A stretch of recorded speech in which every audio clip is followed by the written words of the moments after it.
Ayan, may kalam shout out.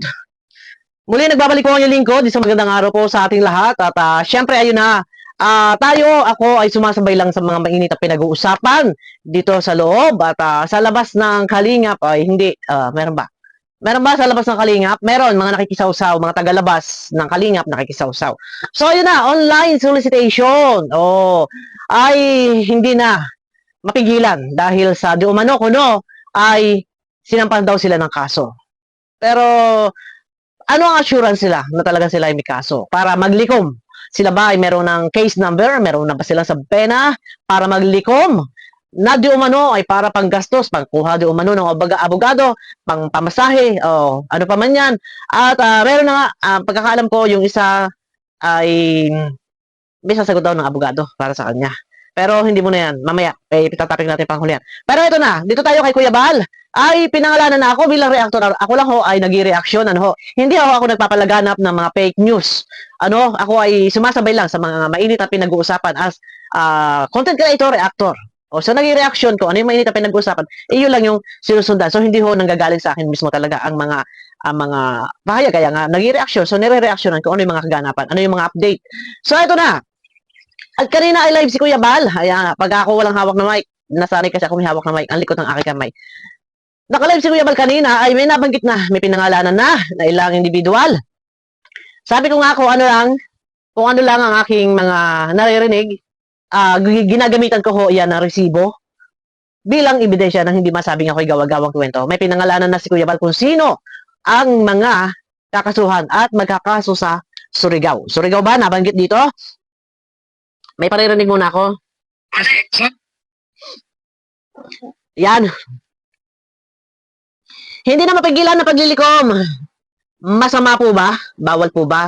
So, nag-research po ang inyong lingkod. Tatalakayin din po natin yan. Ano po? Okay, dito muna tayo. Sino-sino? Ako ho ay gumagamit na resibo. Gumagamit lang ako na resibo. Bilang basihan. Okay?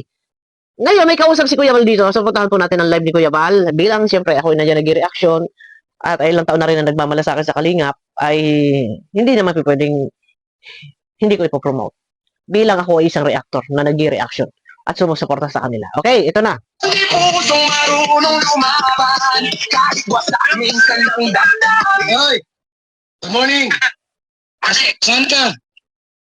Dili sa Bayugan. Butuan? So, ito na nga, dami tinatawag si Kuya Bal. Humihingi ng tulong para, kasi nga magkakaso sa Surigao. Surigao ba? Wait lang, ha? Oo. Yung palang pinsan natin dyan sa Metro Manila. Okay, may pinsan. Police din. Magkakilala pa lang sila. Okay. Metro Manila? O yung nasa Surigao? Oo. Surigao. Nasa Surigao, si Mark. Oo. Hindi, siya, hit ka na yan, Colonel? Colonel. Colonel, siya pa. Ako yung magpatulong sa kanya. So, yun na, tinawagan na nga, may tumawag, pinalalakad, no?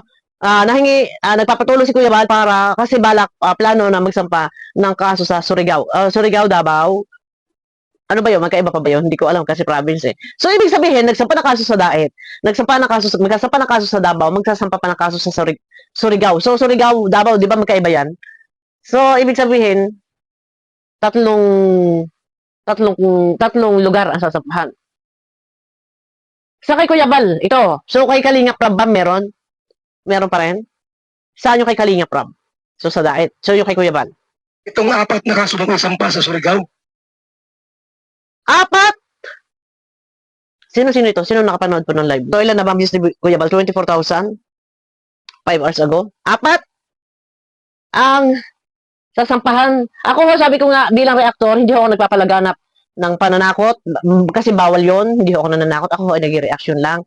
Nag-reaction ako yung mga tungkol sa paglilikom o yun. Tapos, ito nga, bumabase lang tayo bilang reactor. Siyempre, gumagamit tayo ng resibo. Ulit. 4 na tao yung aking kakasuhan sa Surigao. 4! So, sino-sino po ito? Alam ko na panood na ng karamihan. Sige. Yan ako mag-stay. Kina Ate Yoli. Di ba Surigao yun? Karaskal?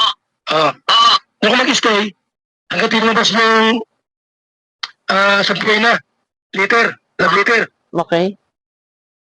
Pupunta ko doon, may August siguro. August. August, September, ganun. Sige, itayin kita dito. Sige, para ano, ha? Samahan mo ako. Samahan kita. Gano'n, para meron tayo naman, ano dyan, sa cyber. Baka sa atin na magkaso. Apat ko kasama ko sa Surigao. 4? Ipaparinig ko pa ba? Kung sino yung 4 na iyon?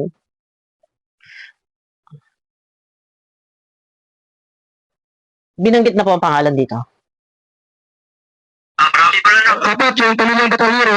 Ay, sorry, na-play ko tuloy. Tapos si Kapiso at si Joel.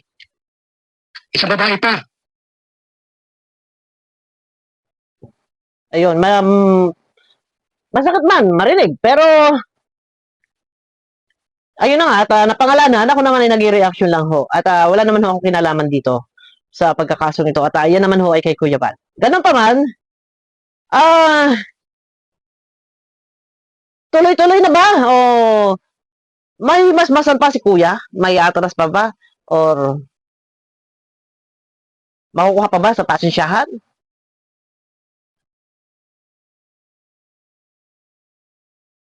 Sabi nila, hindi raw yan totoo. Maniniwala raw kung andyan na. Ayun na nga. May mga naglilikom na. Ano ito? Maataras pa ba? O mag-usap-usap na lang muna. Hingi ng pasensyahan, patawaran. Ano ang mas maganda? Sa lahat nating mga minamahal na viewers, ano po ang mas maganda? Magpatawaran, pasensyahan, mangako na hindi na baba na sa kalingap yung iba. Ang lahat naman, ika nga may solusyon, maayos. O sa lahat ng ating mga minamahal na viewers, kayo kung tatanungin ko, payag ba kayo na magpapasensyahan, makukuha pa ba kaya? Or ano ba ang plano ni Kuya Bal? Talagang tuloy, wala na bang atrasan? Kung itutuloy, wala nang atrasan, na kay Kuya Bal pa rin ang desisyon.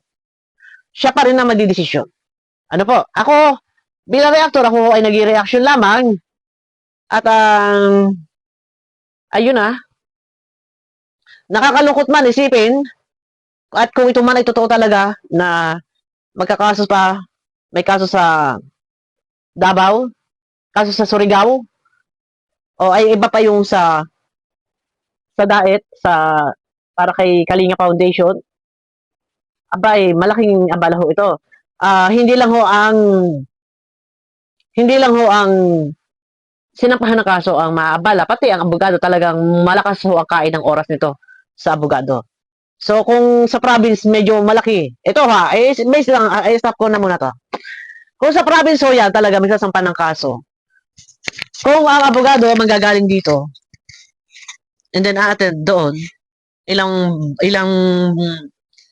lugar ito, Davao, Surigao, medyo talagang malakas sa abala sa oras.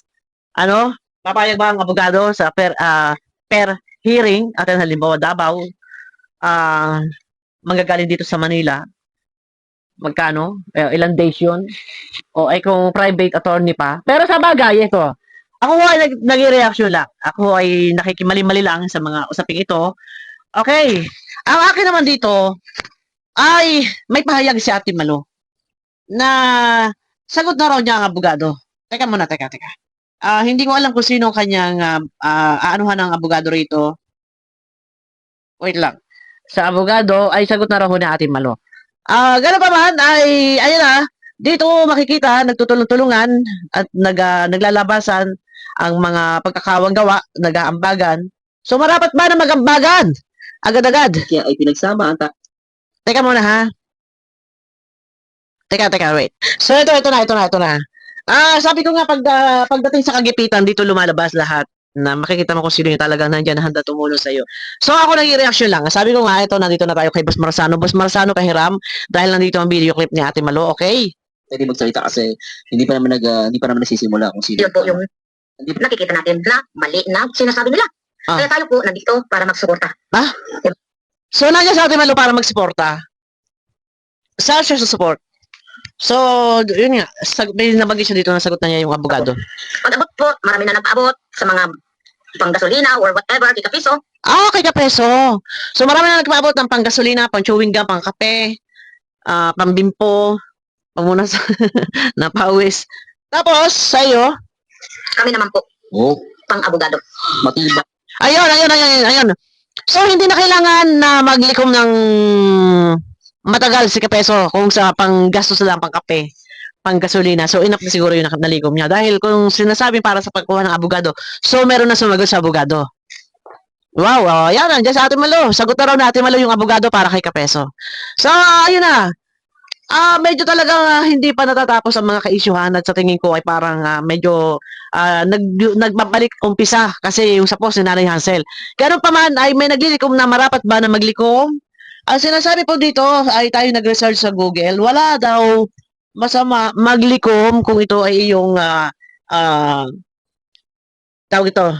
Walang masamang maglikom kung ito ay gagamitin sa tama, isang halimbawa charity or sa pansarili, gagamitin sa pansarili na isang halimbawa meron kang pagkakagastusan, sakit, ano pa man yan, or isang halimbawa sa kaso, ayan ho, teka, ayaw lumabas eh, ayan ho ay ginugil ko, ay wala ho naman sinasabing bawal. Pero, bawal, teka, nasaan ako? Kung ikaw ay maglilikom ng pera, at ito ay walang tahasan kung saan mo gagamitin, paglilikom, wala sinabi na ito ay para sa pagtulong, para sa pansarili, pagkakaso, ay okay lang. Make sure na hindi mo nililinlang yung mga tao na napagkukuhaan mo ng abuloy or donation. Dahil kapag nilinlang mo or hindi totoo na ikaw ay kinasuhan, ito ay maaaring pasok sa panluloko o kasong estapa. Maaari kang makasuhan ng estapa. Kung ikaw ay hindi naman, ika nga ay naglilikom at sinasabi mo para sa kaso at wala naman talagang kaso, ito ay bawal. Okay? Maglilikom para pansarili, gastusin para pagkuha ng abogado, panggastos, ay hindi bawal. Pero make sure talagang ang pera malilikom ay yung kadahilanan ay totoo. Kung totoo talaga ikaw ay may kaso. Pero hindi na kailangan na maglikom ni Kapeso dahil meron naman na siyang abogado. And sapat na enough na siguro yung kanyang mga nalikom, no? Para sa kanyang mga panggasolina, panggastos. Oh. So kung ilang ay nako, yun na. So ayun na. Medyo talagang hindi pa rin natatapos. Ano? Parang umiinit. Tumitindi ang tension.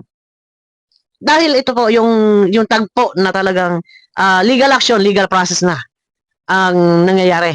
So, kung sa rebuttal, diskusyonan, balitaktakan, or debate, kanya-kanyang opinion, medyo napaka-basic nun eh. Kaya lang dito iba na. Okay lang sana kung kinasuhan ka and stay ka lang sa bahay, hindi ka maabala, no problem yun. Kaya lang, siyempre, pag kinasuhan ka na, isang halimbawa, yung mga bumabati ko sa Kalingap, kapag kinasuhan na, mapipilitan talagang harapin. Dahil kapag hindi yan hinarap, ang mangyayari po dyan talaga, halimbawa, pinadala kayo na subpena, so hindi kayo umattend, no, na first hearing, hindi kayo nag-counter or umattend ng hearing. So, ang mangyayari noon, maanuhan kayo ng warrant of arrest. So, markado.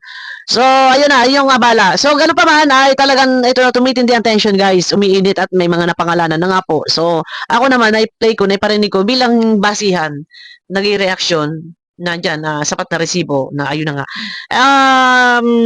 Nakakalungkot. Dahil ako sa part namin, sa part ko, dahil content, pabor yun eh. Pero, alam naman ay may solusyon kung pareho lang nagpapakumbaba. Kasi kung sana noon sa pagharap sa barangay, natapos na sana kung may umattend noon, natapos na sana and sana itong sila, yung mga bumabanat sa Kalingap, yung lalaki. Kung sana, pagpuna yung iyo or okay, nakapuno ka na, sige, 1, 2, 3 hanggang 5, okay na po na, nasabi mo na lahat. Okay na sana eh. Tatapos ang lahat ay may solusyon eh. Nakukuha sa mahinahon na pag-resolve yan. Medyo may mga kababaan loob. Natapos na sana. Kaya lang loud talaga. So, ang akin lang, ayun na, medyo talagang tumitindi. Kasi hindi na ito basta lang rebuttal, balitaktakan, mga ka-issue ang pinag-uusapan. Hindi. Legal action. So, maobliga ka talaga na harapin. So, baka kaya pang magpatawaran. Mag-intindihan. Puntahan si Kuya Bal. Kung papayag si Kuya Bal. O papayag si Kuya Bal na, o sige, stop na, basta huwag niyo nang ulitin. O papayag, eh. Maganda, maayos yun, maayos pa, ano? Ano sa palagay nyo guys? Pero kung ayaw naman nila at laban-laban, nasa kanila pa din, ang desisyon. Tayo ay nandiyan na, manood na lang at kung makapag-reaction, mag-reaction ako hanggat saan ang kaya ko reaksyonan. Ayun. Pero ako po ay may mga sinasaalang-alang pa rin na kung maaari ay yan naman ay legal process na, legal action na. Maging ano na lang, medyo alalay na lang sa pag-reaction, lalo na sa aking mga kasama reactor, alalay na lang. Dahil legal action na nga eh. Hindi na natin kailangan pakatirisin. Opinion, konting may masabi na lang tayo dito, pero gamitan pa rin natin na resibo. Kaya nga legal action na eh. Pero kung legal action na, sasabayan pa rin natin ng pagtiris. Ay, baka naman tayo pa maanuhan nito, mapaso. Okay. Kung sakali magpapasisyahan, ano sa palagay ninyo? Papayag ba kayo? Magpapatawaran na lang? O tuloy ang kaso. Ako ikaw mo nagsasurvey. Baka sabihin niyo, ay Bopil, bakit ba ikaw ay gayan? Siyempre, survey. Para matapos na. Dahil abala, hindi lang ho abala sa mga taong sinampahan ng kaso or sasampahan pa ng kaso, hindi lang ho abala. Para sa kanila, maging siyempre, ang kalingap, maabala din. Pero sa bagay, ready naman na maabala sila. Kuya Bal, magsasampa ba yan ang kaso kung ayaw nilang maaabala din. O, di ba? So, ano ang dapat gawin? Tuloy or atras? Laban, bawi? Ano ba? Okay. Kung walang susuko at maghihingi ng pasensya na ho, ay ang mangyari talaga niyan ay tuloy. Paano nga? Isang halimbawa yung lalaki. Yan ba'y susuko? Ay, hindi susuko yan. Ibig sabihin, yan ba hihingi ng pasensya? Hindi pa pasensya. Tingin ko dyan, mataas na pride yan eh. At may paglilikom na nga nagaganap. Di, good luck na lang po sa kanila. Good luck na lang at ika nga ay lesson learned na sa atin lahat. Pumuna tayo, magbigay ng opinion, pero lesson learned din para sa akin, sa iba pa mga reactor, lesson learned din para sa amin lahat. Dahil na ika nga ay ang lahat ay may hangganan. Okay. Ako naman ay sa reaction. Kagaya nung kay Tulpo, sa Tulpuhan, reaction, opinion ko lang naman yun. Okay, abangan nyo ko guys sa akin next video. May galaw shout out. Ang kabuuan video mapapanood nyo kay Kuya Bal. Naku, Diyos ko. Ayan. Sige. Sa lahat ng mga kasama ko reactor, alalay na lang po tayo. Kaya nga po legal process, legal action, alalay lang tayo at ma-action na sila Kuya Bal. So, wag na tayo masyado. So, wag na tayo magpaka for just for santo, lalo na sa ating mga minamahal na viewers. Hindi po ako nagkikreate ng bashing. Alalay lang tayo sa comment. Okay? Okay. Abangan nyo ako guys sa akin next video. May galang shoutout po sa inyo lahat. Mamaya mahaba ang upload video natin. Premiere tayo. Upload lang ako sa ngayon. Bye-bye po.